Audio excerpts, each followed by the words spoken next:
Hello Gemini Sun Sign and Gemini Ascendant. This is your forecast for April 2016.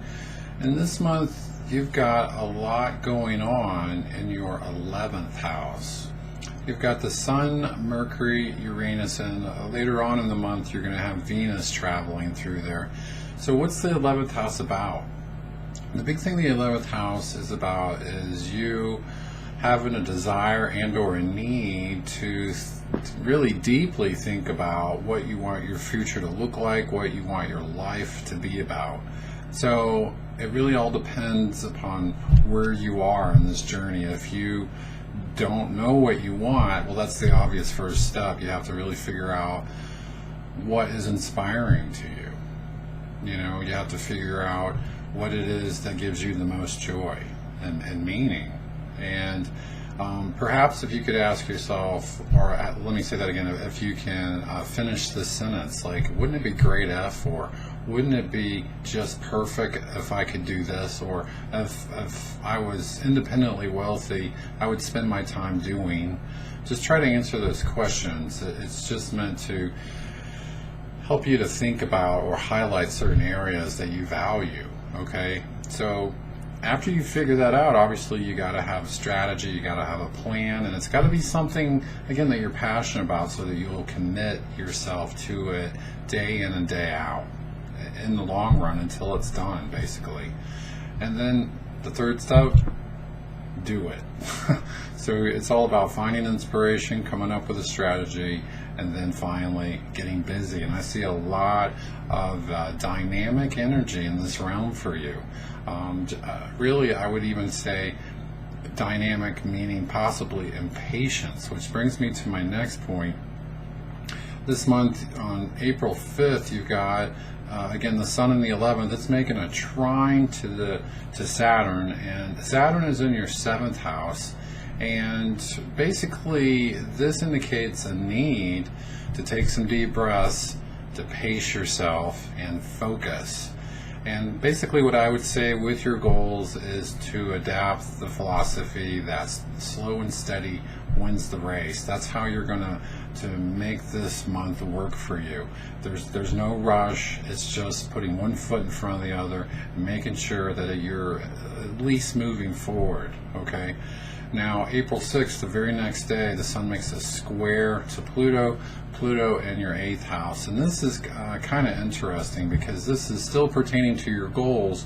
But this is saying you might be looking at ways that you can be more effective, and you might also be asking yourself, why haven't I been more successful? So this is really about you looking at how you can remove any blocks or obstacles from your path, but you might need to figure out what those weeds are, so to speak, and pull those weeds up. All right. Also, April 6th, Venus goes into Aries, and again, more 11th house stuff here. Wherever Venus goes, it tells me what your point of focus is, what you're valuing. And so Venus in the 11th, I value my dreams. I value taking action on my dreams. So really, I see you being somewhat gung-ho about getting things done, moving forward towards your dreams.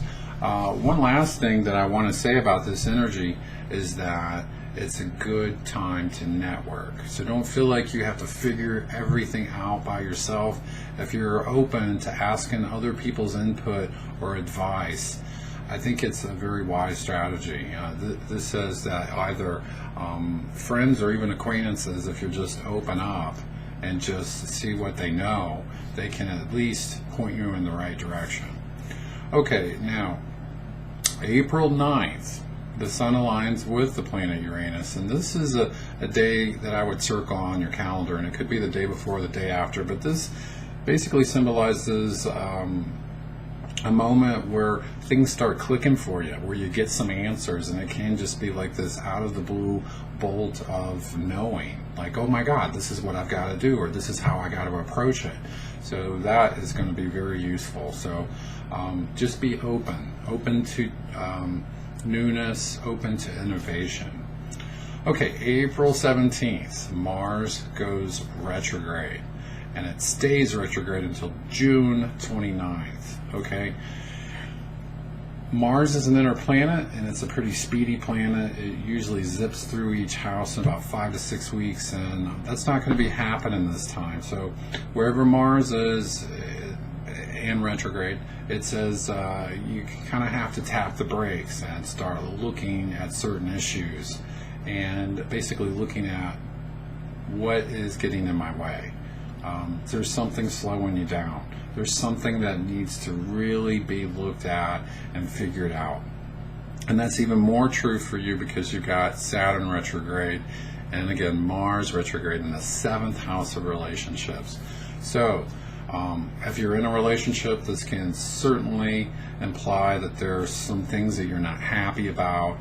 And instead of getting frustrated or angry, which is the lower path of Mars, this requires you to just be determined to look at the issues and solve them and to be patient. Now, finally, April 28th, we got another retrograde, this time the dreaded Mercury retrograde.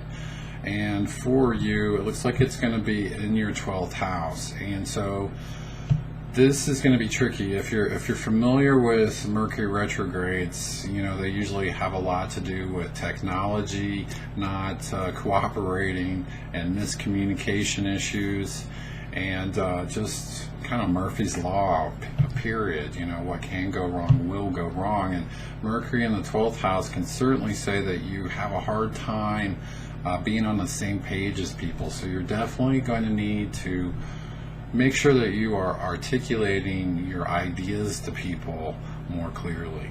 Okay, so with that being said, I think you're going to have a pretty good month. Definitely a month where you're tapping into inspiration and you're meant to really be going for it with whatever it is that you want in your life. So I do indeed hope you have a great month, and I'll talk to you next month. Bye-bye.